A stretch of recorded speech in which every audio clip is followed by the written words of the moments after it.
Se o time estivesse jogando bem, o Fluminense está jogando bom futebol, está sendo um time agressivo, criando várias chances de gol, nesse pré-jogo eu estaria mais tranquilo com relação à classificação do Fluminense para as oitavas de finais. Eu acho, claro, que o Fluminense vai se classificar, mas não vai ser tão tranquilo assim. Só se o time tiver uma outra postura e o time jogar o que ainda não tem jogado nas últimas partidas. Por quê? Porque o Fluminense tem construído muito pouco nos últimos jogos, tem arrematado para o gol poucas vezes, e a tendência do Cerro Porteño, que vai jogar fora de casa, no Maracanã, com mais de 40 mil torcedores do Fluminense presentes, a responsabilidade do Fluminense em vencer e se classificar na penúltima rodada. Então, na penúltima rodada, o Fluminense está na briga pela classificação. Eu acho que a postura do Cerro Porteño contra o Fluminense nessa penúltima rodada, quinta rodada, vai ser defensivo. Eles vão congestionar ali a entrada da área, vão apostar num passe errado, num domínio errado de bola, num contra-ataque, numa bola esticada, numa bola longa, num erro do meio de campo do Fluminense. Eu acho que o Cerro vai por aí. É bem a cara do Cerro Porteño jogar contra o Fluminense dessa forma no Maracanã. O empate para eles eu acho que é lucro.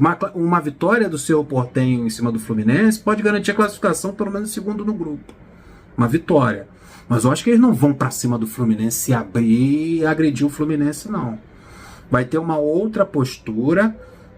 Tá jogando fora de casa no Maracanã, vai botar todo mundo atrás da linha defensiva e esperar o Fluminense. Aí que tá a preocupação. Os últimos jogos que eu vi o adversário atuar dessa maneira, eu vi o adversário atuar de duas formas contra o Fluminense. Adiantando as linhas, pressionando a saída de bola. E a outra forma é com as linhas todas elas recuadas, congestionando a entrada da área, e o Fluminense com dificuldade de penetração, de infiltração, de fazer com que essa bola chegue nos atacantes. O que a gente tem visto é o Cano voltando para buscar bola, voltando para ajudar na marcação. Nós temos visto o Cauã Elias no último jogo também voltando para ajudar, Arias voltando para ajudar, o Douglas Costa, o Marquinhos quando joga de atacante. Os atacantes do Fluminense estão jogando muito recuados, muito também por causa, claro, dessa marcação pressionando a saída de bola do Fluminense e a ineficiência e a pouca qualidade dessa bola chegar nos atacantes. O Fluminense não é um time constante como era no ano do título da Libertadores, em 2023. É diferente. O time do Fluminense criava várias oportunidades, várias chances, áreas pelo lado esquerdo, aliás, áreas pelo lado direito, o Keno pelo lado esquerdo, a bola chegava no Cano, o Cano tinha 2, 3, 4 chances durante a partida, e isso a gente não vê, a gente está vendo o Cano lá jogando de volante. Essa é a minha preocupação, a postura do Cerro Porteño, uma postura defensiva, todo mundo atrás, em busca de um empate, ou de um erro do Fluminense, e o Fluminense com dificuldade de ser agressivo, de criar oportunidade, de criar chance. Espero que seja completamente diferente do jeito que eu estou pensando e que o Fluminense crie várias chances, que o Fluminense jogue um bom futebol, que se reencontre o seu bom futebol e saia classificado do Maracanã. Uma vitória classifica a gente. Né? Os dois próximos jogos do Colo-Colo são... o último jogo do Colo-Colo é um confronto direto contra o mesmo Cerro Porteño, então um confronto entre os dois. O Fluminense está numa boa, mas tem que fazer a parte dele no Maracanã. Então vamos lá para o nosso pré-jogo. Quinta rodada, 19 horas, um horário mandrake. Chato, o horário que o pessoal está saindo do trabalho, outros indo para o trabalho, quem trabalha no plantão noturno, é horrível. Transmissão pela ESPN e pelo Star Plus. A arbitragem do Dário Herrera, conheço pouco o trabalho do Dário Herrera, espero que ele faça um bom trabalho. A estatística, o Fluminense ainda não perdeu para o Cerro Porteño, não vai perder no Maracanã, por favor. 4 vitórias do Flu, 2 empates e 0 derrotas. O Fluminense tem 8 pontos e o Cerro Porteño tem 5. O Fluminense, vencendo o Cerro no Maracanã, chega a 11 pontos. Por isso que eu acho que assegura com 11 pontos até a primeira colocação. Acho que com 11 pontos o Fluminense, uma vitória sobre o Cerro no Maracanã às 19 horas nessa quinta-feira, dá o primeiro lugar do grupo ao Fluminense. E o empate, eu acho que garante o segundo lugar. Cerro, invicto a 9 jogos, está bem no Campeonato Paraguaio, vice-líder do Apertura. No último jogo do Campeonato Paraguaio, eles empataram com o Olímpia, que é o líder, que é rival, num clássico, em 1-1. Empataram também na quarta rodada da Taça Libertadores com a Alianza Lima, também por 1-1. Tá 9 jogos sem perder, né? O destaque deles, o artilheiro da Liga Paraguaia, é o Cecílio Domingues, camisa 10, artilheiro, é um dos destaques do vice-líder do Campeonato Paraguaio. E vai a campo encarar o Fluminense da seguinte forma. Vamos dar a escalação deles aqui para vocês. O Jean, que vocês conhecem, o goleiro brasileiro, bom goleiro. Na lateral direita, o Alan Benítez, a dupla formada na zaga pelo Eduardo Brock, que também é brasileiro, e o Baez. Na lateral esquerda, o Santiago Arzamendia. Meio de campo com Pires da Mota, que atuou pelo Flamengo, Morel, Aguaio e Cecílio Domingues, camisa 10, destaque da equipe. No ataque, o Carrizo e o Churin. Churin também jogou aqui no futebol brasileiro. Esse é o time do técnico Manolo Jiménez.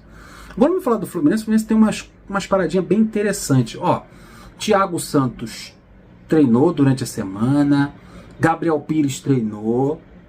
Pode ser que sejam relacionados, dependendo do momento que você está assistindo esse vídeo, pode ser que Thiago Santos e o Gabriel Pires tenham sido relacionados para esse jogo no Maracanã. Quem treinou nessa quarta-feira foi o Renato Augusto.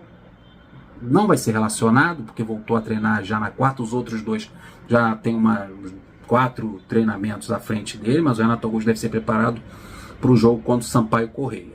Então temos essas opções interessantes. No treino dessa quarta-feira, o Martinelli foi testado na zaga, mas no finalzinho do treino.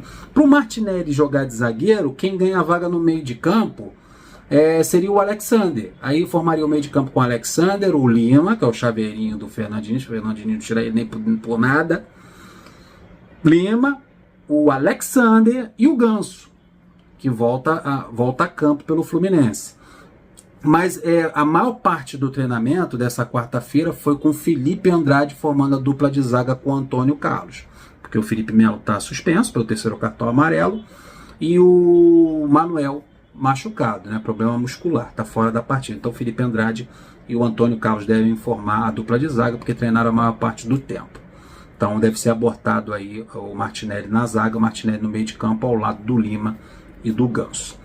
Então vamos lá, vamos para os desfalques do Fluminense. O Fluminense venceu apenas 2 dos últimos 6 jogos. Isso é importante dizer, que corrobora com o que eu estava falando, da má apresentação das atuações do Fluminense. Na Libertadores, o Fluminense tem tomado poucos gols. São 4 jogos, o Fluminense tomou 2 gols apenas. Mas no Campeonato Brasileiro, a zaga do Fluminense tem vacilado muito, sofrido muitos gols. Isso é preocupante. Mas na Libertadores foram apenas 2. Venceu o último jogo, na quarta rodada, o Colo-Colo por 1-0, no jogo em que o Colo-Colo dominou quase todo o jogo, ou grande parte do jogo, todo o jogo. O Fluminense deu um chute no primeiro tempo e um chute no segundo tempo. O único chute que deu no segundo tempo foi do Marcelo, que o Manuel desviou e o Fluminense venceu o jogo. Ótimo! Excelente resultado.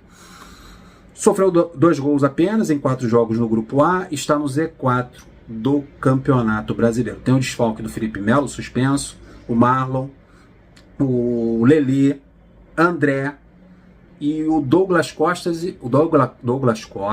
Samuel e Manuel. A turma do El continua fora. Quem pode pintar aí nos relacionados, como eu falei, é Thiago Santos e Gabriel Pires. O Renato Augusto deve ficar para o jogo contra o Sampaio Corrêa. Pendurados, goleiro Fábio, peça importante do time, e o zagueiro Manuel, que não vai para o jogo. Vai ficar pendurado ali para a última rodada da Taça Libertadores também. Então, Fábio e Manuel pendurados. Vamos para a escalação? O provável time do Fluminense deve ser esse. Fábio no gol, na lateral direito o Marquinhos, ele não abre mão do Marquinhos. O Marquinhos vem, cara, joga atacante no São Paulo, vai para o Arsenal da Inglaterra, joga de atacante. Com o Fernando Diniz, o cara vira lateral direito. Acho que poderia botar ele lá na frente. Mas vamos lá, Marquinhos de lateral, Felipe Andrade e Antônio Carlos formando a zaga. Na lateral esquerda o Marcelo. Meio de campo com Martinelli, Lima e Ganso. E no ataque, Keno, voltou bem contra o São Paulo, Arias e o Cano como referência na área. Esse é o provável time do Fluminense. Agora é torcer, irmão. Acho que é faca nos dentes, é partir para cima do seu, se entrincheirarem ali, é bola alta, é chute de longa distância. Experimenta o Lima ter um bom chute de fora da área, chuta de longe, tem que arrematar, tem que jogar a bola na área, tem que fazer triangulações, tem que usar os lados do campo, Marquinhos como lateral, o Arias lá na ponta direita, o lado esquerdo com o Marcelo e com o Keno, usar bastante esse corredor e ser constante e acelerado na transição, defesa, meio de campo e ataque. Se não houver uma transição rápida, o time entrar lento, com marcha lenta, devagar, vai ser difícil furar a retranca.